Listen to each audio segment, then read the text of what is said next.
part of the inspiration, I guess, when you talked about it, the motivation that kept me going was wanting to not only get better for myself, but to like kind of find a way to help other people get better too, like along, because like, you have to have a purpose that's more powerful than just yourself. Yeah. And so when I found this, like, and it was helping me, I just wanted to share it. So I started like sharing it on my Instagram a little bit and stuff. And then he one day just reposted one thing and sent me a message like, hey, it's really cool, like keep up the good work.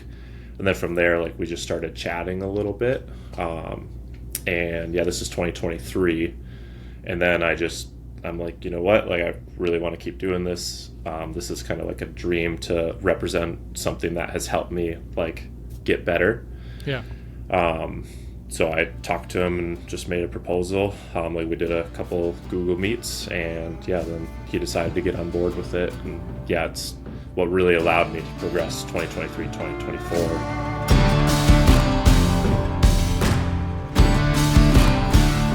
What's going on, everybody? My name is JP, and I want to welcome you here to the Stable Cyclist podcast, where we talk about bikes, life mentality, and when the occasion arises, we will always talk about mental health. My guest today is Joe Goettl, but before we get Joe in the studio, I want to remind you that the Stable Cyclist podcast is brought to you by Flow Formulas. If you are storing up or stocking up for your next race or big adventure, you can use the code JohnPeter15 at checkout to get a discount on all those goodies, whether it's the endurance mix or the recovery mix or the gel mix or the gel chews. They're all great and have been fueling me throughout the year. All right, enough of all that. Let's get Joe in the studio. Well, Joe Goettl, welcome to the Stable Cyclist podcast. And I feel like kindred spirits here, that you're a Minnesota boy that I didn't realize until recently. Actually, I'm going to tell this story about how we met and we didn't realize it. Oh, really cool. Yeah, you by the way, thanks for having me. Yeah. No, sorry. That was good to talk to a fellow Midwesterner. So you had followed me before Unbound, maybe around the time of that Ian Boswell episode dropping on Instagram. And so I knew who you were, and a lot of guys were talking about you. And we met, and I think we even talked to each other briefly without knowing who each other were. Yeah, because you were following Chase around there. We were saw you out there. We were at the Good Life brand dinner one of the nights, and there were a lot of names there, and you were one of them. And you and your wife were giving a baby present to Chase, and we got back, and Drew was talking about Joe Goettl, and I'm like, Joe Goettl wasn't there, and he's like, yeah, that's who gave the stuff to Chase. You talked to him for a little bit, JP. So yeah. Anyways, it's nice to finally like talk to you for real, not in the middle of a race setting, not in the chaos of Unbound. And welcome to the show. Unbound's another level, so that's I don't blame you at all for that. So, and I don't know if I recognized you at the dinner either. So a lot of things going through your head the night before or 2 nights before that race. 100%. And yeah, so you're a Mankato kid. You're from Mankato, Minnesota, and I have to preface that if people aren't from Minnesota, they'd be like, what is Mankato? But you're from Mankato area. You grew up farm life, and tell us kind of about, I want to know how you end up running at MSUM. I ran for an MSUM, also the one up in Moorhead, Minnesota. You were a rival school. You're a few years younger than me, but I want to hear about you getting into running and how that came about at Mankato. Yeah, and I was looking that up just to see like if we ran against each other, but yeah, we were just off a little bit with timeline. But yeah, growing up on a farm, like I don't know, I always wanted to be kind of like my dad was my role model, and when he was growing up, the only sport he got to do was like track and field, because he was always busy helping on the farm. He only did it for 1 year. Yeah. But that was like kind of like, oh, I want to do that if he did that. So I'd always wanted to do it, and I didn't have the opportunity until I was in middle school, because we just didn't have a program in kind of elementary. I went to a smaller Catholic school, Mankato Loyola. So yeah, didn't get that opportunity until later. And then actually we didn't even have cross country until I was in 8th grade. So that was our inaugural cross country program for Loyola. And I got to do that, and yeah, I was good at it right from the start. So it was fun to do something that I was good at. growing up on the farm, I didn't get into elementary sports until like later. And I tried all like the stick and ball sports, like football, basketball. Never did baseball, but those other two, like I warmed the bench a lot, so I wasn't very good at those. Yeah. Sure. So it's fun to be good at something and enjoy it. So. But your path to running there wasn't directly out of high school, is that correct? You were kind of dabbling in snowboarding, and you were also doing a lot of harvest work with your family, is that correct? Yeah, it was a weird path. So I had a kind of year hiatus in the middle between high school and then running in college. And at the same time I got into running around, sixth grade, I also discovered snowboarding at our local little ski hill there. And that was really what like took like kind of my passion. Like that's all I wanted to do from the time I discovered it until pretty much when I was 20 years old. And in the summertime I would just run as like, yes, I was passionate about it, but it was also something to keep me occupied. But snowboarding was definitely the number one. So after high school, I actually took some time off to do harvests with my dad, and we worked with another farmer. They did like about 5,000 acres total, so it was like a beast. Yeah, we would get up at 5 every day for corn. For beans, you got to start a little bit later, so I was trying to run in the morning before then. But for corn, we would start at like 5 in the morning, go till 11 at night, and then I would try and run when I got home. But that didn't last super long because I was kind of falling asleep at work. So can't be falling asleep driving the tractor down the road. So nope. Yeah, I would run like 2 days and take like 2 days off. So kind of off and on during that. But yeah, the goal with that was to save money to go to Colorado and kind of pursue snowboarding. I was very good at snowboarding. I just wasn't quite to the level of like some of the guys that I was riding with that were getting the sponsorships. Sure. So I really wanted to like make like one good push for it, but my dad still wanted me to go to school. So after harvest, I went to Colorado for a couple weeks and came back, and that's when I started at MSU. So I was still like doing school, but more focused on snowboarding that year. But I still had like a little bit of me that wanted to keep doing the endurance and the running because I'd done it for so long. And that's why I was like kind of doing the middle. And my plan was to do snowboarding that first year and then come back the next season, just do cross country for 1 year just to get the college running experience just something I wanted to do to kind of close that chapter in my life. And then I was kind of almost planning on like leaving school and then just going to Colorado full time after that. So yeah, that's kind of the path I took, and I really had to train a lot more for running to get to the level that I could compete for MSU because I wasn't as good in high school. Going to like a smaller school, like I didn't have that kind of community around me of people that really wanted to push themselves to the level you needed to like be a collegiate athlete. So I had to kind of just do that myself over the summertime. And then when I got to like collegiate cross country that second year, or like the year after like my break from school, it was such a much cooler environment than I thought it was going to be, because you're all of a sudden surrounded by people that are like at your level or better. I was kind of like right in the middle as far as ability goes of our team. So yeah, it was just just like a really cool thing to be a part of a group that everyone's passionate about like pushing themselves to that level.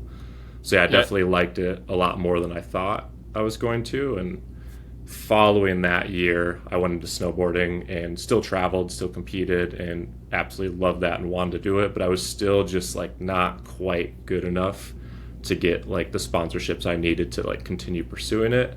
And then in the back of my head that winter, I was thinking about how good running was, and I could probably get a scholarship doing it and like have kind of a safe plan, get a school education, and go down that route. So it was like the dangerous, unpredictable path of snowboarding, or seemingly what I thought was going to be a more stable, safe path. And it turned out to be quite the opposite, actually.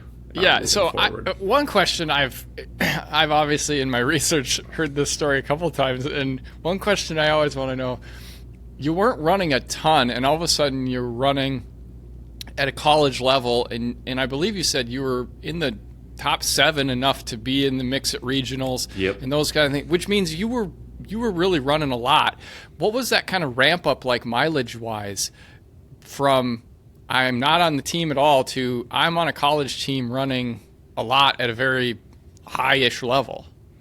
Yeah, I did ramp up from high school, but more so I kept it consistent year round. So even though I Okay. was traveling to go snowboarding, like when I was in Colorado, I get done snowboarding, then I go for a run at night. So Okay. it was like consistent year round training. And then I did ramp it up a little bit. So I was doing, in high school, maybe 40 miles a week. I've never been a super high mileage guy, but once I was training during the summertime stuff, I was getting up to like 60 to 70 miles a week. Sure. Sure. And then like proper interval sessions like Tuesday, Yep. Thursday, long run Saturday. So pretty typical Yep. kind of schedule. But yeah, just to give you context, like I actually set my best mile time the first mile of our 5 or 8K in cross country at I think it was the conference meet or one of those. I did like a 440. We went out like crazy fast. So Yeah. Yeah. yep. So the reason I ask that is because, like you said, you choose this path that seems like safer and more sure and healthier, but that's not at all what then happened. And the reason I asked the mileage question is because obviously with what you're going to tell us about, so much of the time that is because of overuse and those kinds of things. But tell us kind of what unraveled then once you got back to Mankato and started trying to run full time. Yep. So yeah, the first year actually went super smooth for cross country. No injuries. And I never had a running injury before. So outside of like shin splints, which would take like 2 days, you ice them or whatever, you give Yep. yourself a little break and then you're good to go. So yeah, that year was great. And then in the wintertime, I actually ended up breaking my ribs snowboarding, and that was towards the end of the season. So I had a little bit of like a time off, and then I think more what it was is I was still struggling with the decision to like stop pursuing snowboarding. So I was taking all of that energy and putting it into running following that winter, training for my second year of running for MSU. And I wouldn't take any days off, and I ramped it up like quicker than I ever had because I was like, well, if I'm not going to pursue that, I want to be the best I can be at this. And, Yeah. I was 20 or 19 years old at the time and never had a running injury. So I was like, I can just like plow I'm through this bulletproof. training. Yeah. Exactly. Yep. Yeah. So like that summer training for like my second season at MSU was when I just started to develop this just like weird stiffness in my legs. Like started with shin splints first, and I was like doing everything I could to get rid of them outside of taking time off like I should have. But yeah, I was foam rolling, icing, just everything I do. I was trying to like land more midfoot because I'd always been like a heel foot striker, or heel striker, if you want to call it that. Yep. So like changing my stride while I'm still trying to run like 60 miles a week. That's kind of what really led to it.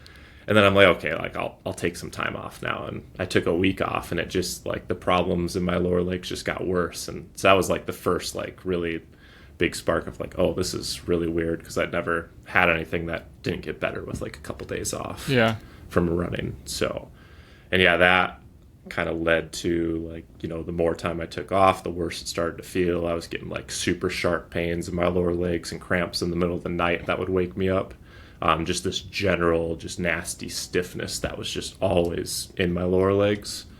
So yeah, that kind of led into it. And getting into the fall, like I had a bunch of tests. Like they did actually test me for compartment syndrome at MSU, which came back negative, and they just couldn't really figure out what was going on. So I'm like, well, I don't know what's going on. I'll just try and keep running through it, because I'd already taken a ton of time off and just things got worse. So it was, really unique and weird situation. But I think I did 1 or 2 races that season, but nothing real big. And then wintertime, I was like, okay, I'm going to take even more time off. And that's when it just continued to get worse. Yeah. Just the pain like was constant 24/7. Like I started developing really bad pain behind my knees too. Just this constant like tightness. And that's when we went to Mayo Clinic to get more tests done. And that's where they confirmed the compartment syndrome. Plus they call it like popliteal artery entrapment, where you sit in an MRI machine, you flex your legs or you flex your toes forward, and they take a picture, and they could see that like my arteries are getting completely cut off. So, but yeah, from there it was really kind of a tough one because I'm like, okay, now we finally figured out like what's going on. Like I do have this thing, like I'll get surgery, we'll fix it. But the meeting with the doctor's like, hey, there's 6 types. You have the worst one where it's just like, there's no good reason. We can do one leg first. And if that helps, great. We'll do the next leg. If it doesn't, then like, you're done running. So, and that was like his option. And for me, like that wasn't going to settle for that. That's not an option. Yeah. Yep. In hindsight though, like maybe I should have like taken a little bit more time, but I found another place that does more surgery for this in Madison. So I ended up going and seeing them and had the same test done. They confirmed it and they're like, oh yeah, we'll fix you. We'll get you better. Like your classic case of this, and we've done it multiple times. And yeah, so I ended up having the surgery. It was the following, so it was, fall was cross country. Then we had winter, and then it was the following summer that I had that surgery, and then they ended up hitting a nerve during it.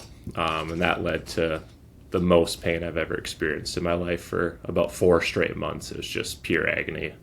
It felt like, how I explain it is if you jump off like a 2nd-story building and land on a frying pan on one foot, then I lift my foot up and I'm just getting constantly stung by a bee in my big toe. And it was just relentless for 4 straight months. And on top of that, like, I couldn't walk for a couple weeks. They did double leg surgery right away. So 2 legs at once, because I'm like 19 or 20 years old again at the same time. I'm like, yes, let's do both at once. I want to get better as fast as possible.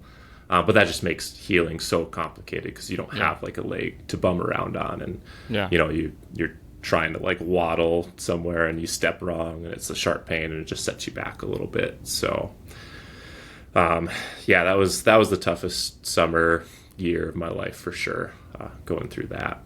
How were you dealing with that beyond just like trying to be a 20-year-old or how 19 or 20-year-old guy just grinding through like, I'm going to work my way through this. How did you have support beyond that in that situation? Yeah, it was really, really tough, like mentally, like very challenging, of course. I don't know. I've always been kind of probably like an over-optimist all my life. So I was like, I never like thought that I couldn't figure it out down the road further. Yeah. Like, I had to like come to terms with like, hey, like we're not going back to collegiate running. Like it was, months past the surgery and I'm worse off than I was before the surgery. Like I can't run. I'm in pain all the time. So like kind of had to reshift my focus a little bit. And then I was also thinking at the same time, like maybe I made the wrong decision. Like I took the safe path, of course, to follow running versus like following like my true passion in snowboarding, what I wanted to do. So I'm like, maybe I need to like rethink that and go back to doing that. That kind of winter, I couldn't snowboard for the first couple months. But like the goal of getting back to being able to do that, I think is what I had in my head that just like kept me motivated for it. And with support, like I put my dad through the ringer mostly with that. So my dad and my mom separated when I was really young. My mom had bipolar from before I was old enough to remember, so she's struggled with it very hard for her life. Yeah. So I was, my dad's been remarried a couple times, but he had to. I gave him probably the biggest headache of all of my siblings, which, like, because it was just a tough time. Like, I was just at home, like, hurt, couldn't do much. And, he had to take care of me, like, the best he could. Yeah. But at some point, it's like, I've been at home for a couple months on end. I wasn't really going to class anymore just because I couldn't focus, like, when you're in that much pain. Yeah. I was still going to, like, still in school because they were providing all like my medical stuff because it was a cross country injury, and I was still going to like the PT room, but my GPA, like I was like a 3.8 student, and then I was all of a sudden I didn't even look for like the last couple semesters. I'm like, I don't want to know, because I just kind of stopped going to class. Just doing PT and stuff. But the mental like thing that kept me going again was like the thought of like figuring it out someday, like, or in the future, and then getting back to like being able to snowboard again was what kept me going. And towards the end of that winter, I want to say it was like kind of March, I actually was able to ride quite a bit and did a couple contests, put a video together, and it went really well. And I'm like, okay, like this is what I'm going to do. I'm going to follow my first plan and move out to the mountains and do snowboarding, basically. So following that year, I'm still having issues with my legs. Like I could snowboard, so I'm like, okay, like the legs didn't seem to affect that, but I couldn't run, and I was still having like pain off and on. But since I could snowboard, I'm like, I'll move out and I'll try and pursue this. And I decided to do farming again in between. So I stopped doing school, did another season of harvest to save money. And lo and behold, right at the end of that, I was just riding a mountain bike for fun. We had made a jump in the middle of the woods, and I like crashed pretty hard and like tore my, I want to say it's like an AC separation or something in my shoulder. Yeah, right at the end of harvest before I'm supposed to move out. So again, I'm kind of in the ringer again. Stayed at home for a little bit longer than was hoping like the shoulder would heal. Like got x-rays, like, oh, it'll be good in like a couple weeks, and a couple weeks go by and it's still like pretty messed up. Oh, it'll be good another couple weeks, and a couple more weeks go by. And at this point, it's getting to be like the end of winter again, and I hadn't had a job and stuff. And I'm like, I'm just gonna like move out to Colorado and see what I can do. And was there for, I want to say 2 or 3 weeks, but ended up getting a couple concussions while I was there. So again, another layer of like nasty injuries. So I ended up moving back from that. I had shoulder surgery right when I got back because the shoulder still wasn't better.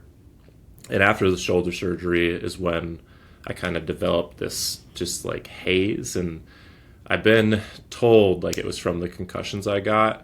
I'm still like kind of curious if something with the surgery like messed up a nerve in my neck, or if it was concussions, or maybe a combination of both.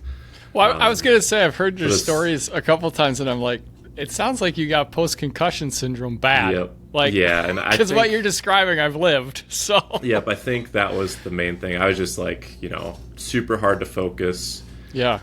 Just in this general kind of haze feeling for the better part of a year. Yeah. And at this point, like, it's a pretty low spot for me because I couldn't make the snowboarding work. Like I had that whole harvest leading up to try and get out there, and then had the couple injuries with the shoulder and the head, and so I'm back home, not working yet, not sure what to do, and in this just general like thick haze. But during this time, it was kind of funny. Like my buddy had sold me his old road bike. It was like a 1987 Schwinn Premise with like down tube shifters. And for some reason, when I would get on the bike and like start pushing, like the haze would lift. Yeah. Like I felt like, the way I like to explain it, I felt like a race car with an idling problem. Like I couldn't idle, but if I like pushed the gas, like then I would run okay. Yeah. So that led to like all I wanted to do was ride my bike, because that was like the only time of day I felt good. Yeah. Then I ended up getting a job at a bike shop at the same time, then developing some friends there, community, and I did my first race. It was like the Minnesota State Championships at the end of the season, and I got third. Is this up in Richmond? Yeah, it's back up in Richmond. It had that like little hilltop finish. Yeah. Yes. Yeah, so come from running like the 4 minute or like being a miler and stuff like that was a perfect finish for me, and there were like 70 guys in the group. So went up and hit that hard and I think I was like 5th in the race because it was 4 or 5 combined, but I was like 3rd for Cat 5. Yeah. I'm like, oh, that was really cool. Like, and then plus we had such a good cycling community in Mankato. We had group rides like Tuesday, Thursday, just being out with your friends. Like, so that community like really grabbed hold of me.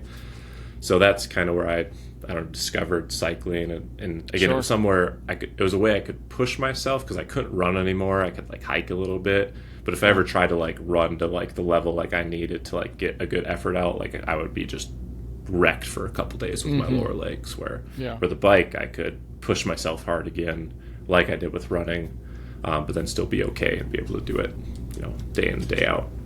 Yeah.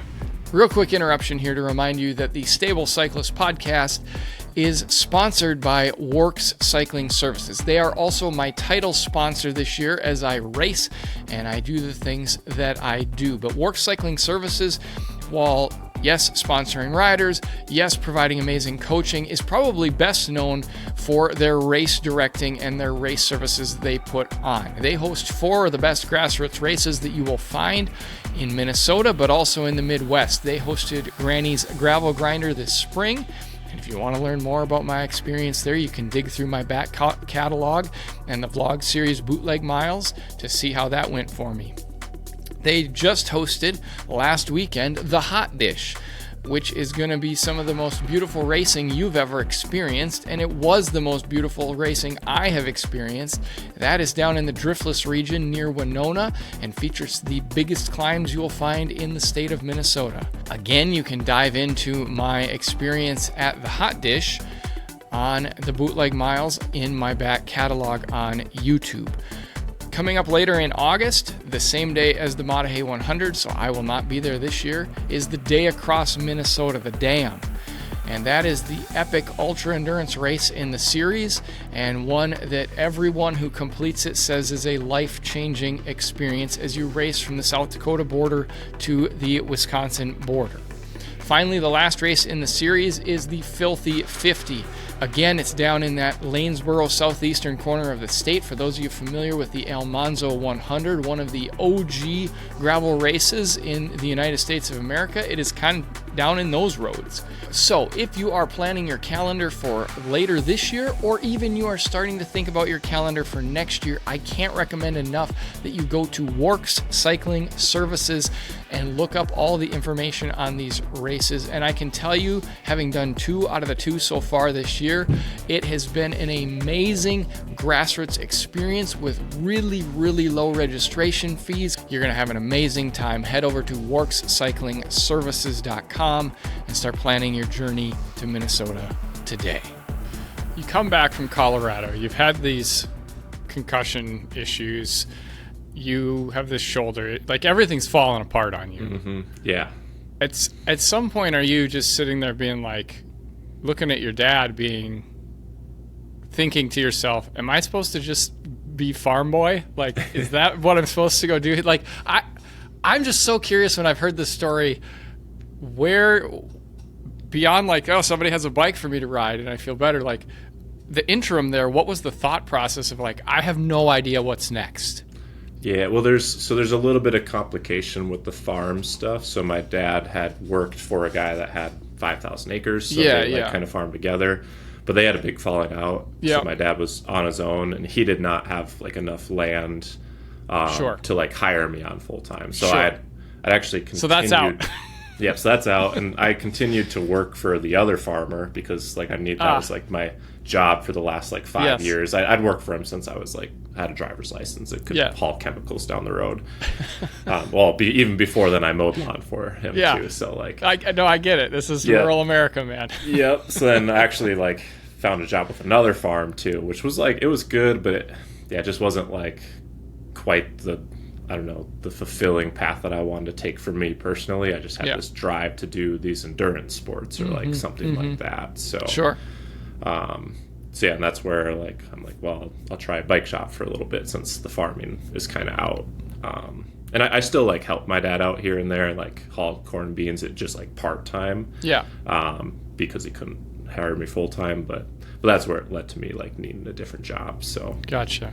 And then during all that, I think that first race really like sparked interest in me, and at this point I had no plans of being like a professional cyclist. Like it was just something that was really cool, and I'm like, oh, that'd be kind of cool to be like a Cat 1 or like race at the higher level, because you do the 5 race, but then you watch like the 1-2s go and like you're just kind of in awe by them, and it's like, oh, that looks pretty sweet. So so the following year I worked my way up from like a Cat 5 to a Cat 2. What? Just really fast, because I mean, so many races in Minnesota end with like a 1 to 2 minute hill, and that's like right in my specialty. Yeah, but there's not that many races in Minnesota. Oh, there used to be. Yeah, there used to be, but you had to probably race crits quite a bit too.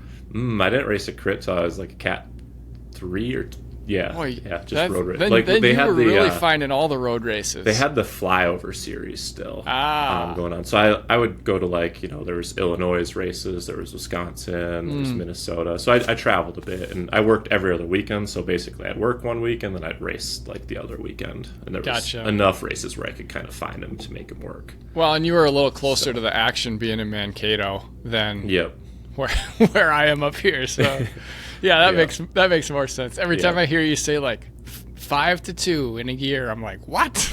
Yeah. But it's still incredible. Yeah, the 5, like, I only did like 2 races because I won right away. Yeah. So then I moved to a 4, and then again I won a bunch. Then as a 3, I think I won like 4 out of the 6 races I did. Then I moved to, I started the following year as a 3, but I did Joe Martin, and I won that as a 3. So then I moved to a 2 right away. And when you move to a 2, that's when you get like the big jump, of course, where it's like it's a whole other level racing the 1-2s. So that took me like another year to get to a 1 after that. So Okay. But you're not a road racer today. So what the heck happened? Well, I mean, I was still in Minnesota, and this is like, I want to say it's around 2018. 2018, I raced for Above and Beyond Cancer. So they're like the Cat 1-2 team, and they had like the domestic elite license. And we went and we did, we did more local road races, so not a ton of stuff. And I raced for this team in 2018, 2019. But yeah, it was tough because like you go to the race and you'd be gone for like a week for like a couple days stage race. Like we'd do like Redlands or Tour St. Louis and stuff. And I was still working retail at the time, which, I worked up until for quite a while after, but it was just kind of tough. And I met my wife during this time too. She worked at the same place that I worked at. And we had kind of been talking about wanting to like fulfill the dream of moving out to the mountains. And even though like it wasn't going to be for snowboarding for me, like it was still like for cycling, it's kind of the same thing. Like I wanted to like be out in the mountains, closer to all the bigger races too. So we pulled the trigger in 2019 on that, and I was still on the road, but Utah's way more expensive than Minnesota to live. So like I only did maybe 3 races with the team that year because I was just working part-time right when I moved out. But then I'm like, I need to get a full-time job because like rent was just gotta pay the rent compared to Minnesota. Yep. So ended up getting a full-time job, and I'm like, you can't really, I know there's a lot of people that do it, but it's hard to do road racing with a full-time job trying to do some of those stage races. So, and I discovered some like, I don't know, I think I did Crusher that year of all gravel races. That one doesn't suit me very well, but I did that. And then I discovered mountain biking, and mountain biking was like way more up my alley compared to road racing. Not that I wasn't into road races as much, it's just like I needed that like kind of adrenaline technical aspect to it. Yeah. That lacked in road racing that I used to get from snowboarding. Sure. So the off-road stuff really like brought together like my 2 backgrounds of like being an endurance runner and being like a snowboarder with, we're hitting like 90-foot jumps on that stuff. So I needed a little bit more. Yeah. And then the flow you get too, like riding down a trail. So yeah, I absolutely love mountain biking. How had you grown up in Mankato riding a bike and not found the mountain bike at Mount Cato? Yeah, that was a tough decision, actually. I had that 1987 Schwinn Premise, and I was fully debating, like, do I get a road bike or do I get a mountain bike, for my first bike? Yeah. And I talked to all the guys in the shop, and, like, the main things I had fun doing were the group rides. And we had Mount Cato, and I had, like, a very cheap old bike that I would go and take a ride. But it was only 7 miles of trail, and that was basically all we had. Yeah. And they're like, you're going to get so much more use out of a road bike and doing group rides, doing all that stuff. So I decided to go that route instead. And I think that's what led me to road racing versus like getting a proper mountain bike that could handle mountain bike trails. Gotcha. Didn't mean to interrupt. I was just like, how did you not find mountain biking until later? But, had I grown up here in Utah where there's hundreds of trails, like endless, like I might have done that first. Like that's definitely more appealing to me. Yeah. But I still say like, the road racing, like I still enjoyed it, and it's still something that I'd like to hop in here and there if possible. For sure. Just that, the long endurance, and when I was growing up too, I used to watch the Tour de France a little bit in the summertime. Like as I was a runner, like that would get me pumped to go for a run. So so I still enjoyed that, but yeah, once I found that, I'm like, when I moved to Utah, I'm like, okay, well, I can do mountain bike races or like 1 day races and stuff. So I'll work full time and I can like travel out the day before, like race, come back. And then COVID happened the next year. So like everything shut down. Like I was going to race like it was like the whiskey series. Yep. That's like what I wanted to do. And at this point, again, I'm not like aspiring to be a professional cyclist. Like I had a little bit while I was racing on the road going up like to the Cat ones, but then moving here, like seeing how it actually was for a lot of those guys and how little support there was. Yeah. I was like, okay, like I'll work full time and I'll just do this kind of for fun. And I wanted to be as good as I could be. But I wasn't like thinking I would make it my career yet at this point. Yeah. And so yeah, I'd planned to do that whole whiskey off-road series, or the Epic Ride series, I think it was called.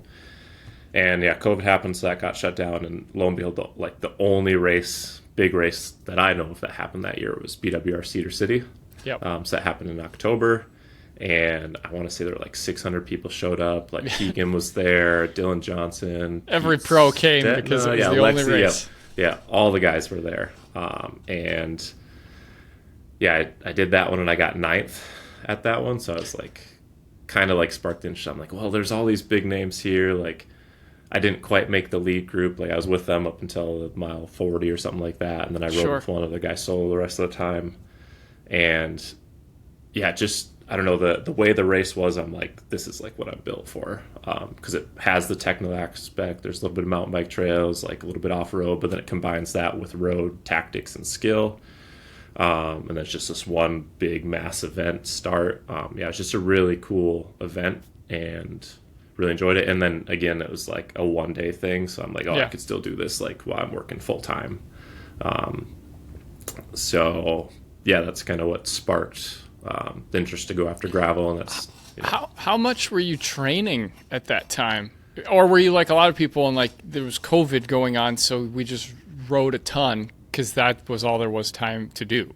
Yeah, I did a lot of riding. Like before, when I moved to Utah, like when I wasn't quite working full time yet, I was up to 20 hours a week, and I was still trying to put some of those weeks in, but something I haven't talked about was I've still had a lot of overuse injuries over all these years with the bike. Like I had some IT band stuff come up when I was back in Minnesota, and all these other kind of like small little nagging things that I would train well for a while, then I get injured, train well for a while, get injured. Yeah.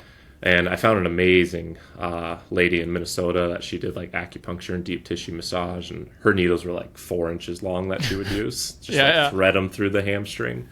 But yeah, she really helped me like finally get rid of that chronic pain that I was in. Yeah. Because it was a good, 3 or 4 years post surgery, I was still in pain all the time. Like it had subsided to a lower level, but it was still there. And then getting to see her really helped kind of like me break fully free from that to where I could train a lot. I wasn't having any issues. But then we moved to Utah, and 2019 went pretty well. And then there's 2020 that I was still okay, but then I was starting to kind of fall apart a little bit again because I had started working full time. And when you do that and you're riding 20 hours a week, it's like, well, you can take down your riding or you can take down your off the bike work.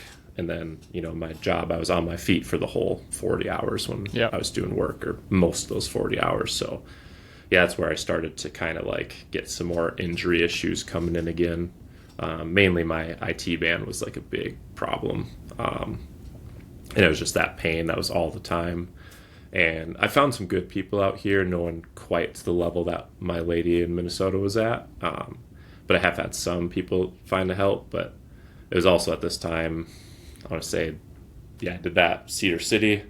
And that was kind of the year after that is when I really fully fell apart, because I, again, like once again dove into like, I want to try and do this. Sure. And so I ramped up the training, still working full time. Yeah. And I just kind of fell apart and didn't really race in 2021 because of, just the IT band just not allowing me to ride and train. So. Yeah. One thing you mentioned chronic pain, and, I'm always going to talk about mentality. People can call it mental health, they can call it whatever they want, but like I'm always interested in how you think through those processes, because we're talking about a time frame here of 10 to 12 years where you kind of have ongoing chronic health issues that come and go. Yep. How were you working through this aside from like talking to your girlfriend, fiance, wife about those things? What were you doing to find the best version of you again and all that? Aside from like body work. I mean, that was a lot of it, and it was a lot of trial and error, and like looking for something, trying it, spending way too much money on something only to have it not work at all. But yeah, I don't know, the mental side of me, I think I have maybe to like a degree of fault, like just this thing in me where I just don't want to give up on something. Yeah. And like the whole time I'm like, I'm going to figure this out. Not to say it wasn't hard, and there were times where I really like struggled with like, you know, like, is this worth it? You know, like if someone told me like, hey, you're just going to be this level of pain for the rest of your life, like I'm like, well, that would, you know, like life wouldn't really be worth living at that point. Like I'd been to that low a couple times. But where does that optimism come from for you? I think it's, I don't know, from like how I grew up watching my dad. So like the farming industry is a crazy gamble, and to make that work is incredibly difficult. And my dad like suffered through working so hard to make his dream work, and he was able to get some land from a guy that retired like after I had moved out here to Utah, and like he's finally like really like set up well to where he's doing it, but it took him years and years to get there. And you know, raising us as like a I have one full sister, a half brother, and then I've had kind of off and on step siblings. Like he has been remarried a couple times. But like him, like there's a lot of times where it would be just him, and he's, you know, working from sun up to sundown, trying to like help raise us. And just watching like the grit and determination for him getting there, I think is part of like the no give up attitude. And then also like, you know, not having like my mom around as much. Like she had really severe bipolar. So we would see her like every other weekend kind of, and she like always like super supportive and like wanted to like see us do the best, and like she really cherished like what my sister and I were becoming, what we did. But yeah, just not like, you know, especially when I tried to stick in ball sports, like, you know, I'd see other parents like there like giving their kids encouragement and stuff, and I was just kind of warming the bench, and my dad was out in the field, like mom was there, so I was like wasn't really getting noticed at all until I started running. And I think that might have been one of the aspects of running that I liked, because I was very good, like I was winning races from right when I started. Like the coaches took notice, like other parents take notice, and like I was getting some of that attention that I feel like I needed. So I think that was a part. But to like be that good, you have to work super hard to get there. So I think that, you know, growing up like that might have led to some of the way I am, with just like having to work super hard to like be at a top level to get noticed. So absolutely. So 2021 is kind of a wash. What happens to get 2022 or 23 on track? Because I feel like there's been real positive momentum since you figured things out. And so 2022 was when I started doing what my now title sponsor is. It's a movement program called the Pain Academy.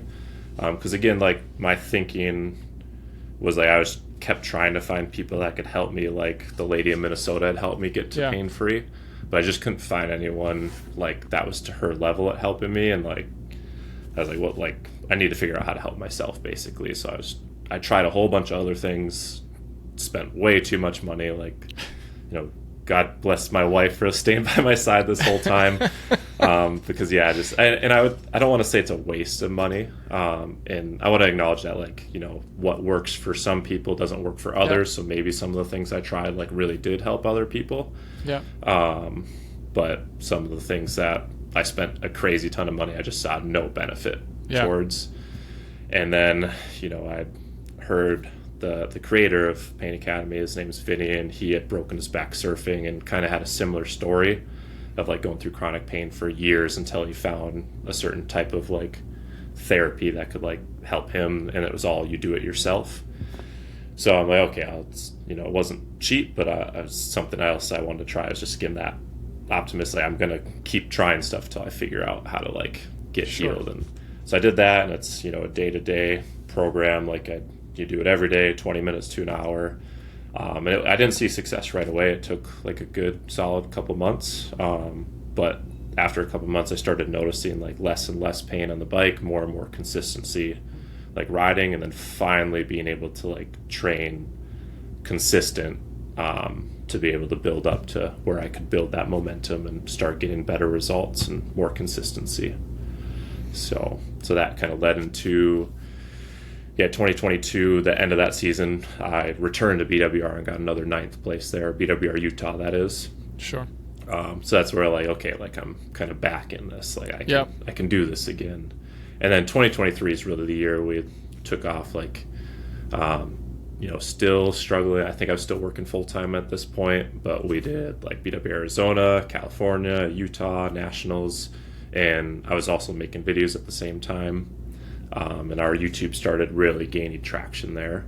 Mm-hmm. And that's what allowed us to get more support for the following year of 2024,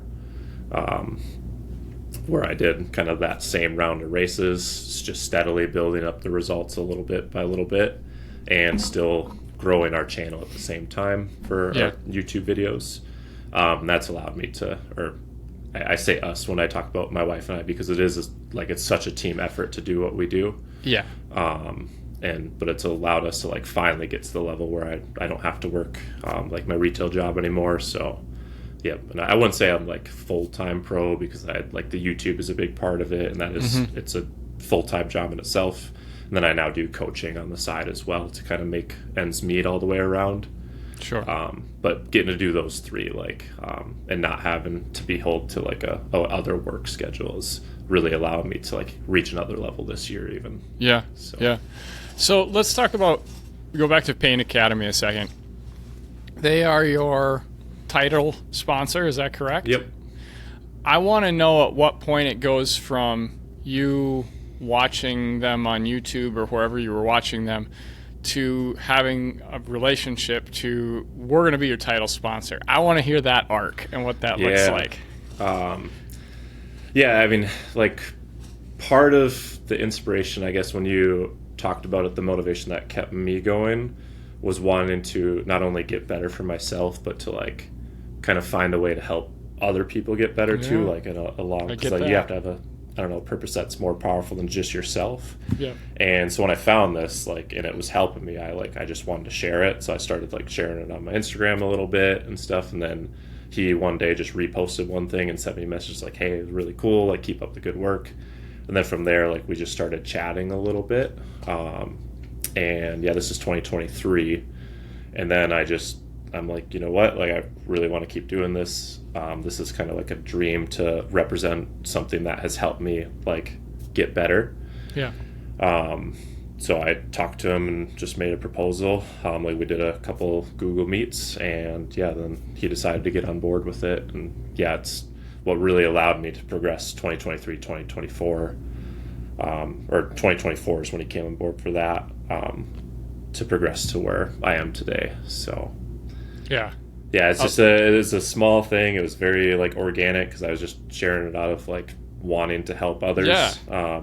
It's such a good fit. So those are the best sponsors. Those are the best sponsor stories, because they're built in something that you believe in truly, and also then it gets built on a relationship that's real. And I think that's when you do the best work for that partner then as well, because there's not obligation. It's just out of how you feel and wanting to help them. So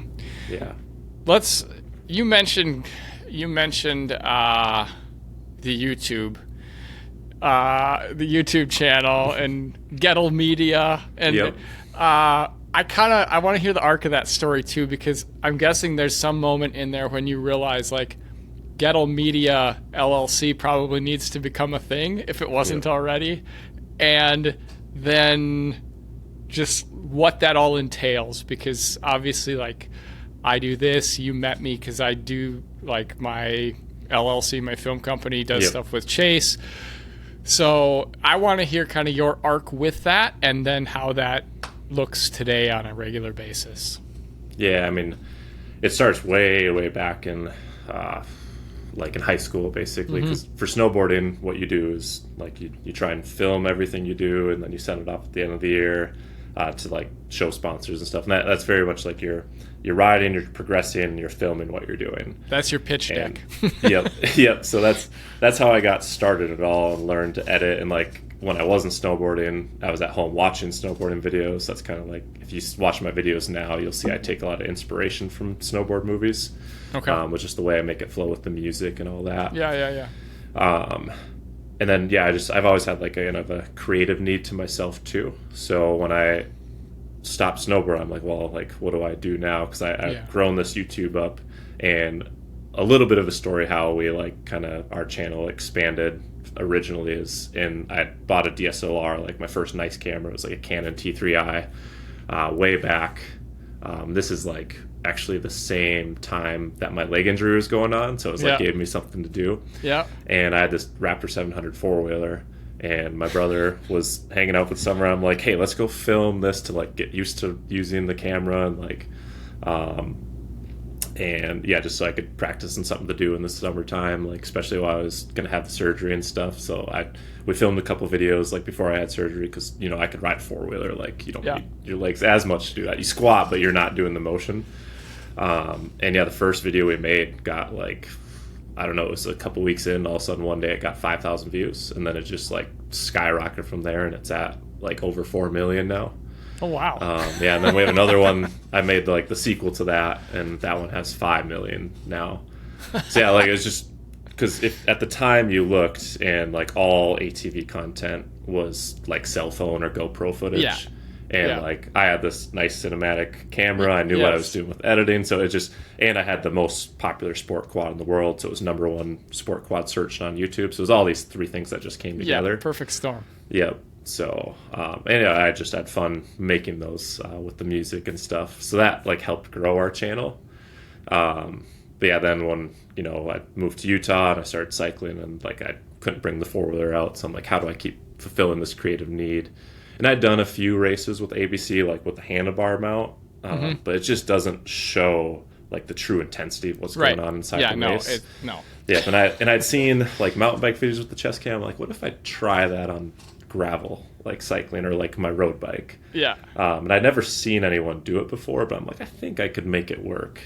So for BWR Cedar City 2020, like the first one I did, that was the first time I wore the chest cam.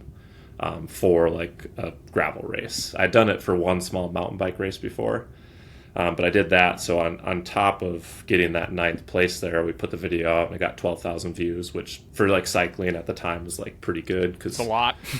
When I was trying my road racing videos, I get like 200 or 300, maybe 500 here. So they didn't really get much, but yeah, I did that and got 12,000. I'm like, hey, well, maybe, that was something I saw right away as like a means to helping eventually get sponsorship and support. Is I can wear this, I can provide this unique view, because it really shows the true intensity. Like it puts you right in like my seat, basically getting to see the handlebars and everything. So it just provides like a unique view from inside the Peloton. Yeah. And I don't think I've done a race without the camera since, but okay. Are you still like pinning it into your jersey, or how are you, like it looks quite strange how it's hanging out of your kit. Yeah, well, I mean, the jersey does help. Like if you put it inside, it helps keep the camera stable, so it doesn't shake as much. So that's one thing, but it looks way better than having the straps over. Yeah. So what I do is I crop down like one of those really thin base layers, just because I don't like the feeling of a base layer on my stomach as much. Yeah. So I cropped it down, then I wear the old GoPro chest mount that doesn't have any padding, so it's really minimal. Like on top of that, zip it up to where the GoPro's at, and then I use like the same pins you use to pin on your numbers for road races. Like I use those above that to kind of close it off. Okay. So if you see it, like sometimes you won't always see the camera, but in photos and stuff. But then you'll just see it like just kind of, it's more conspicuous or hidden a little bit. Yeah. So, yeah. Because coming from snowboarding too, I'm still very aesthetics. Like I don't want to like have these straps all over the top. No, I totally understand. Are you? So the new GoPros battery life is pretty good, but are you running this continuous, and are you switching batteries during the race? Yeah, I usually switch batteries like 3 or 4 times. So I carry like three or 4 extras. But there's usually like a lull, and being on the chest, like if you just sit up, you can open it and then take it out and then put the next one in. And again, with gravel racing, there's usually a lull in the race where you can do it.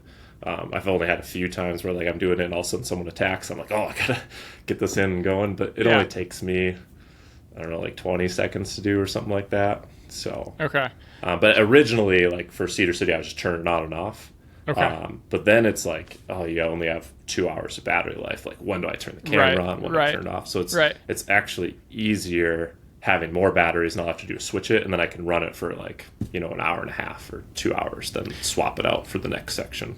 And where are these batteries coming from during the race? Because if I remember you at Unbound, you're wearing quite a tight-fitting outfit. Yeah, I used to run a top tube bag and I keep them in there, but this year they're in my left pocket. Because with Good Life, like I do most of my calories through drink mix, and then I'll like run like 2 gel flasks. So I just empty a bunch of gels out into a flask. So then you have most of your calories that I need for the race just in those. Okay. Then the extra batteries in my left pocket, and then I put them in my middle pocket when I'm done, so it kind of keeps them organized. Sure. Yep, just kind of swapping them. Yeah, I'm getting very aesthetics, so like I don't always love the way the top tube bag looks. Well, and I think there are some people that don't understand. This is part of being a pro. Oh yeah. Yep. In 2025, much like for Chase. Like having the weird bike and getting the attention that way is part of being a pro, because that's how he brings value.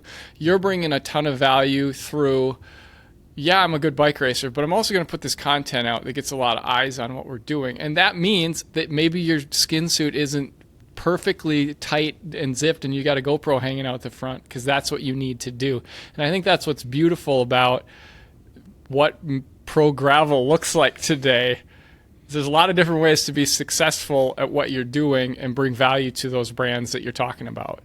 Yeah, that's 100% correct, because there's quite a few racers that are at like my same level as far as results go, and like don't get me wrong, I'm still like an athlete and I want to continue growing. I'm not satisfied like with the level of performance. Like I don't want to just be the guy with the GoPro like in the front of the pack. Absolutely. But at the same time, like for companies to put dollars into one individual, and if you don't have a way for them to get value, like you could have a bad race and like it's all that gone. Where for me, like no matter what happens, like every single race there's a story to tell. So I can tell that story, as much as when they go bad, like California this year when I had a derailleur issue and lost 8 minutes in the first hour, like, and kept going, like that's not as fun of a video to make, but I think it's still important to show the whole story. And then when I do have a good race, that makes those good races even better. Kind of getting everyone get to follow along and see like the ups and downs of what it's like.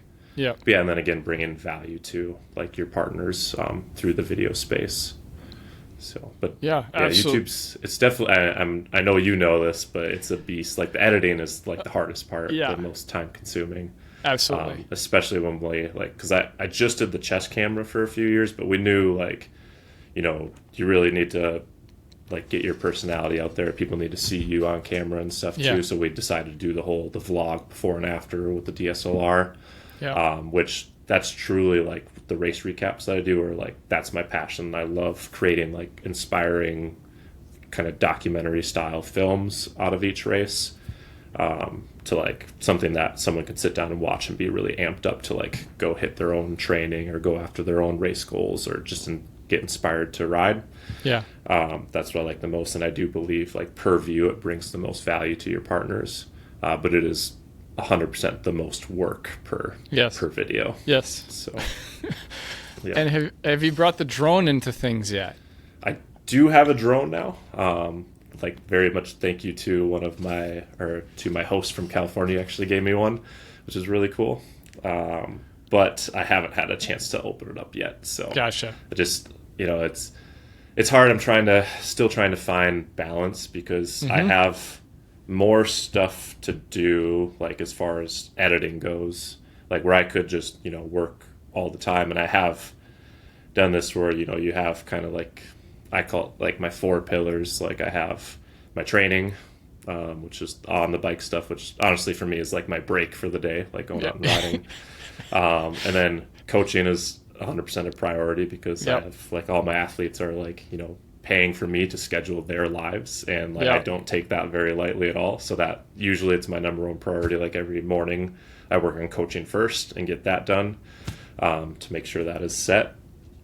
And then going into the YouTube creation, like we film more videos than I've put out this year, just because I don't want to like sound like, I don't have the time, but it is a time crunch. You don't have the time. It's okay. It's okay. Yeah, it's one of those things. And then of course, like my relationship with my wife and my marriage, like because that's definitely suffered at times. And like, so you have these 4 pillars and you really need to try and balance them. Because I've had times where I'm done with a race and I just want to get the video out as fast as possible, because the faster you get it up, the better it does with the YouTube algorithm. So then I'll sacrifice those other parts, and like maybe I'm not doing enough off the bike training, and I start to get like my knee starts to bother me a little bit, or I'm working all the way till 9 at night for 4 days in a row, and I'm not spending any time talking to my wife or like getting to work on our relationship there. So it's trying to manage all of those is like the challenge of being a professional gravel racer. That it's just like how it is these days. In which, like, I don't want to sound ungrateful, because I'm so grateful I get to do what I'm passionate about. And when you're passionate about something, like, it's easier to put extra energy into it. 100%. But I just have to like remember, like, I have all these aspects of my life and I can't just do that. Like I have to like tone it down. I do only have so much time a day, and try and rein in some of the ambitions, or like the kind of the over optimist in me that thinks I can do all these things. And it's like, maybe we need to like tone it down a little bit. So I do want to dig a little more into this, because I want to talk about finding the time to get this edited out in a timely manner, because it's something I struggle with it. To be totally honest, Kerry Warner and I were texting about it today, because he's in the same boat of like, man, how do you balance life and getting this done? And probably the best thing, we're recording this on the Monday after the 4th of July for people listening in the future. But the best thing that happened to me this weekend was I was supposed to get the Lutzen video done for Chase on Friday, and he texted me on Thursday and he's like, go spend time with your family. We'll put it out on Monday. And I was like, oh, thank you. Yep. But that to me is the biggest challenge in doing all of this content creation with the races, like you said, because there is that time sensitivity, and people's attention span to whatever event it is sensitive, and it kind of turns into, for us, like a race to the bottom to get it out quickest. And how do you balance that? Do you have like safeguards in place that you're just like, I'm only working on it for these amount of hours? Or is it Kendra's your wife's name, correct? Yep. Okay. Yeah. Is she in the background being like, Joe, this is too much? Like, how do you balance this whole thing? Oh, I would be lying if I told you I had the science down to that. But I have. I found different ways, and it's with the time sensitiveness. I think there's a timeliness to quality level, because to put out quality content, like you just can't do it timely. Right. And trying to figure out in that space, like I think if you can put out enough good quality content and you build up your following, like you can put stuff out later that will do well. Yeah.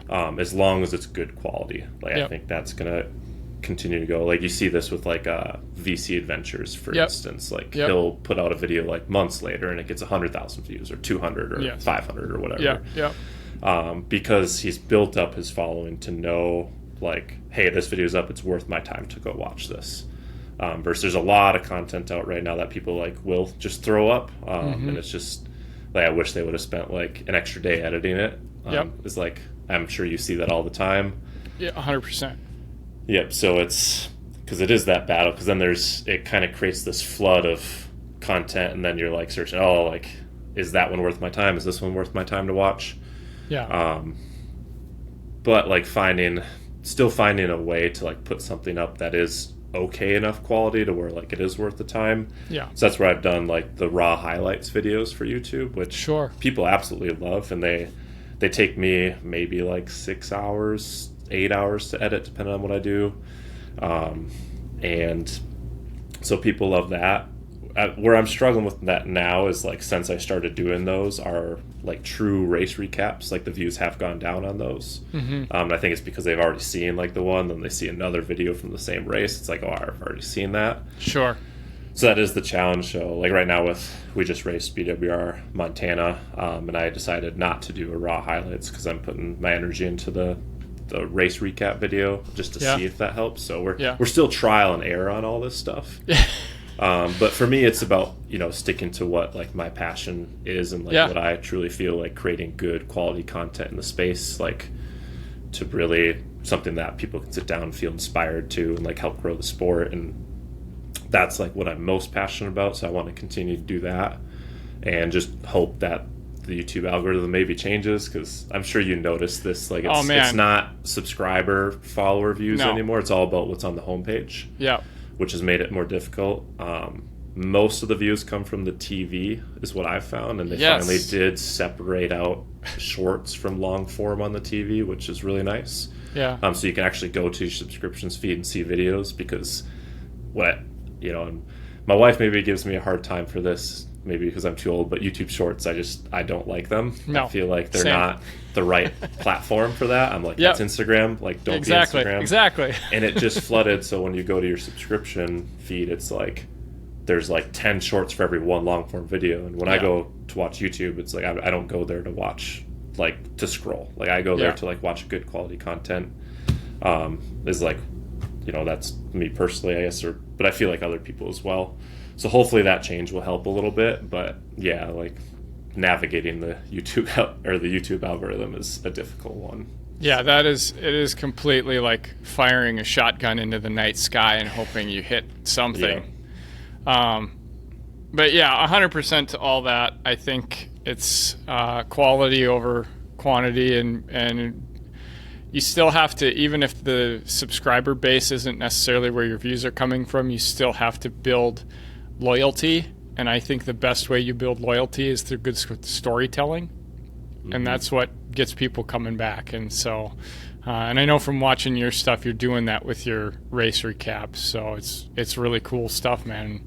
Yeah, I appreciate it. And I did watch your video with Chase too, and seeing your stuff, and it's very good quality as well. So thank you. Like, that's the kind of stuff that, like, for me personally, I really enjoy watching. It gets like me fired up to like go out there and keep riding and training. So for sure.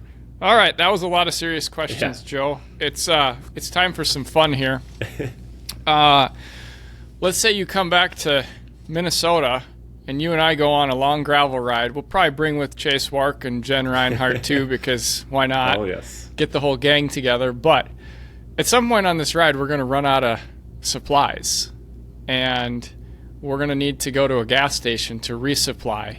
And this is not a Quick Trip or a Casey's. This is like, it probably has like wood siding on it, and there might be like one gas pump. They got the bare minimum supplies here, but the good stuff. What are you going to get for food and drink at this gas station to get yourself rolling back home? Yeah, I used to stop at gas stations more. I don't a lot now. But typically like a soda or whatever, like whether it's like, I really like the putting in, the body armor, the coconut water stuff. Sure, yeah. I'll put that in my bottles or something. Generally I bring like drink mix and Ziploc bags with me now. Yeah. So I usually have that with me to resupply if I need to. But yeah, I'll do that. Like if there's a can of Coca-Cola there, that'd be like one of my go-tos. Right on. Or like, if they do have like bananas, I like taking a banana or two. I'll try and keep it a little bit on the healthy side if I can. But at the same time, if you're burning the fire, like you can throw stuff in there. Put anything in. It's not going to be stuck in your circulation for too long. So like a Rice Krispie treat or something like that. Okay. So. Are you brave enough at the checkout if they have something wrapped in cellophane or in tinfoil, are you brave enough to get that? Ooh, sometimes I overlook that. But yeah, I would probably go for it. Okay. Yeah, I had a Scotcheroo on Saturday about the size of my head at a gas station. Yep. So. Yeah, those are delicious. Depends on what the ride. Like, are we hitting VO2 on the way back from the gas station, or are we cruising endurance? No. So I'm gonna get dropped if the three of you do VO2 on this ride. So yeah. So then I'll take the Scotcheroo. Okay. All right. Yeah. When you're out training, are you listening to music? Oh, 100%. Okay. All the time, or just on interval days? The only time I don't do headphones is when I'm riding with people. Okay. Because I like communicating and chatting, and then there's the aspect of like, is it dangerous? Like, if it's just me and one other guy and we got intervals to do, I'll have my headphones with me and I'll turn them on for the intervals and I'll turn them back off when we're chatting. Sure. But yeah, I have kind of, I don't know, 3 main playlists I do. Like, one, it's actually called GP from my days of snowboarding in Granite Peak, Wisconsin. Like, was the main place I would go. So that's like for like your serious business, like the big jumps, the big tricks. And so that translates to cycling, like interval day, where it's like a 7 to 9 out of 10 for effort. Sure. And then I have my playlist. Who's on this playlist? The GP playlist. It's a lot of rap and rock. So I'd say from like the 2008 era. Some of that and some new. So it's got like Eminem and Linkin Park would be. Sure. Yeah. So fun fact, my Spotify thing at the end of the year, very wide variety, but I think Eminem was number 1. And then this number 2, you got to take that. My wife and I traveled together by road trip for every race, but number 2 is Taylor Swift. That's okay. Number 3 was Linkin Park, and then I think number 4 was like Chris Stapleton or something. Okay. So anyways, yeah, my interval day, GP, my kind of, I call it like the playlist is called Mountain Bike Tempo. So those are my favorite training days, where you are at like a 6 to 7 out of 10. So you're pushing hard, but not so much that like you're in the pain cave. Sure.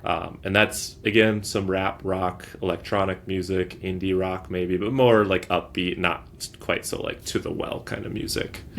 And then when I'm doing endurance or long rides, the playlist I go is just my liked songs from Spotify. So it's just a little bit of everything. Okay. Yep. So, I like to keep it mixed up. The only thing I don't really listen to is like the metal where they're screaming. Sure. Not my favorite thing. Okay. All right. Yeah. I'm gonna have to rename my interval mix to the well mix. Yeah, that's a good one. So yeah, you don't in training, like we don't often go to the well, but like like that 8 or 9 out of 10. Like the hard. It's a hard day. Hard days. Yeah. Yep. So yeah. Okay. Call that one to the well. I don't know if you're sponsored for a computer head, but I'm just gonna I'm supported by Wahoo, so I'm just gonna say Wahoo. What's on your Wahoo screen? Like your go-to main screen that is the one you mainly want in front of you. Ooh, so I do ride for Garmin now for this year. My bad. And no, you're all good. So on my Garmin, I guess the one I use the most is my workout screen. For doing intervals, because most of my training is structured now, even if it's like I have a zone 2-ish day, if you want to call it that. Like, I don't just ride like 5 hours at zone 2. We'll have different levels, sometimes different cadences to get real specific. So on that is going to be like this one really cool bar I like. It's got your 3-second power in the middle. On the right, it has your lap power, and then on the left it has this like little bar that has like a green zone, then red up and down. Because everyone, and I was very much a victim to this when I started. When I get intervals, it's like it's 390 to 410 watts or whatever, and like I want to hit 411. I want to do more.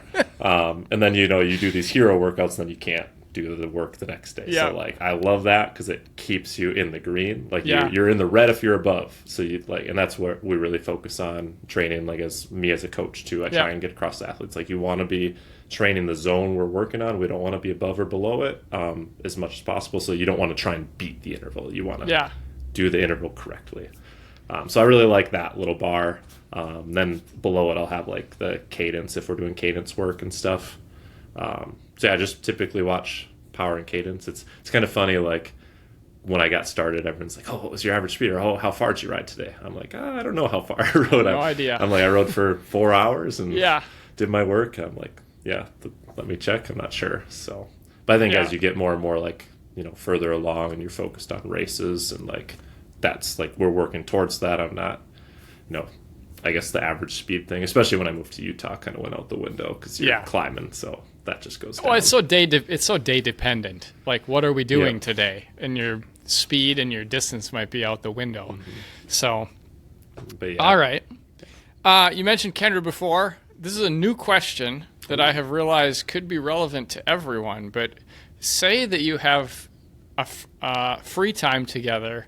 What does quality time spent look like for you? Are you going to a restaurant? Are you hanging out at home watching some show? Are you driving around listening to Taylor Swift? What is quality time for you and your partner? Well, I definitely say it's not driving around because my wife doesn't often enjoy driving. We do way too much of it, going to all the races. But we've actually started doing like a little new tradition. Like one of the things to keep us balanced, like so every Sunday we do grilling night. So we just got a grill, and being Good Life, one of our partners, they send us meat every month.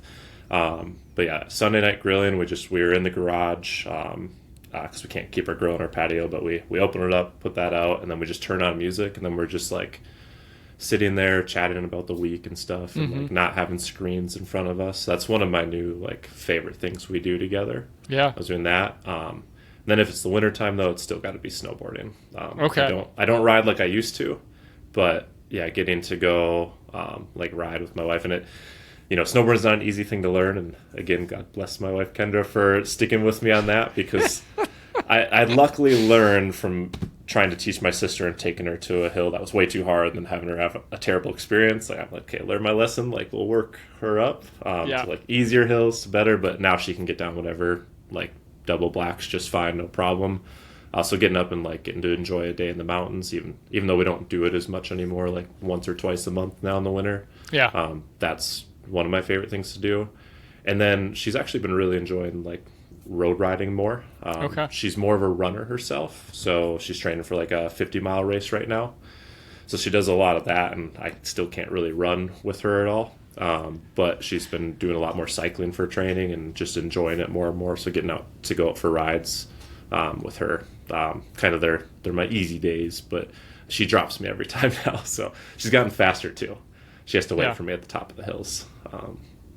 But yeah, I like doing that. So sorry, I gave you a couple answers. Yeah, it's all good. It's all good. She's also a pro in the aid stations, as you were, of course, in the same aid station as Chase at Unbound with Good Life. So yeah, it's we've got our system dialed there. Yeah, we practiced the Unbound one the night before. We got it to 6 seconds. So for the first one. The second one I was hurting a little bit, so I took some extra time there. Well, the second aid station in Unbound is more of a triage unit than anything. So yep.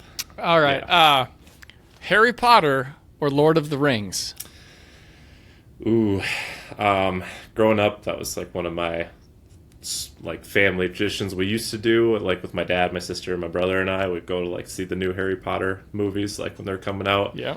I don't know what number we got to, and it's been a very long time since I've seen one, but I'll have to say Harry Potter. Okay. And I think I could probably guess this, but what house do you think you would belong to in Harry Potter? Oh, I think the one that Harry belonged to. What's that one called? Gryffindor. Yeah, that's what I'm like. Joe seems like a Gryffindor. I'm from the Midwest. Definitely not Slytherin. I know I like cheesy movies and stuff like that. So like that, the feel good stuff, and trying to do the right thing and stuff. So Gryffindor. It's all good. All right. I'd be the one. Yeah, like Harry trying to catch the snitch. Is it? Yeah. Yep. Yeah. That sounds about right. Yeah. All right. So the last question has to do with races, and I want to hear your favorite race that you've done that other people should go do. And then the second question is, where is a race that you've looked at and been like, that looks like a really fun one. I would like to go do that someday. For favorite race, if you're doing gravel and you are in my area, like I have to say, like BWR Utah, like it's the most special race to me. I've done it 5 different times, top 10 every time, and I got to take the win this year at that one. So that was like a really special moment for my wife and I. Kendra's been with me at every single edition of that one. And I think it's a race that any type of rider can enjoy. It's got a little bit of everything. It's got some road in it, some double track, a little bit of single track. So you definitely want to have some mountain bike skills there to bring that with. It has that climb towards the end that's like 15 minutes long. So it's a really well-rounded race. And then the BWR, they always put on like a great experience. So like very well-run organization, well-run races. So I think, yeah, that would be one of my favorite ones. Although Montana was a pretty cool experience. Bozeman's a cool town.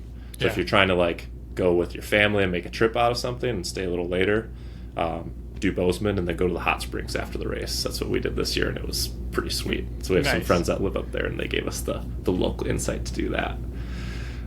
As far as a race that I'd like to do that I haven't done before, and this one's just going to be fully off like, my kind of interest, not necessarily what I think I'd be good at, but BC bike race, like the mountain bike race. I'm not the best mountain biker. Like I'm not bad, but I'm not going to beat like a Keegan or a Finsty or any of those guys. Like when it comes to technical ability, but I absolutely love riding my mountain bike. I'm getting to do that. Just the flow that I get going down the trail, that reminds me of what I used to get from snowboarding. And yeah, that race looks really cool. So awesome. Yeah.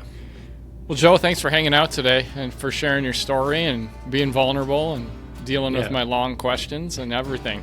Yeah, thanks so much for having me, John. It was a lot of fun. Thanks for hanging out with Joe and me today. If you enjoyed the podcast, do me a favor and share it with someone that you know who you might think might enjoy the episode. Also, if you can give us a thumbs up on YouTube or a 5-star review on the audio platforms, that would be amazing, please. And thank you. And finally, more important than anything you've heard all day today on the podcast, remember that you are loved.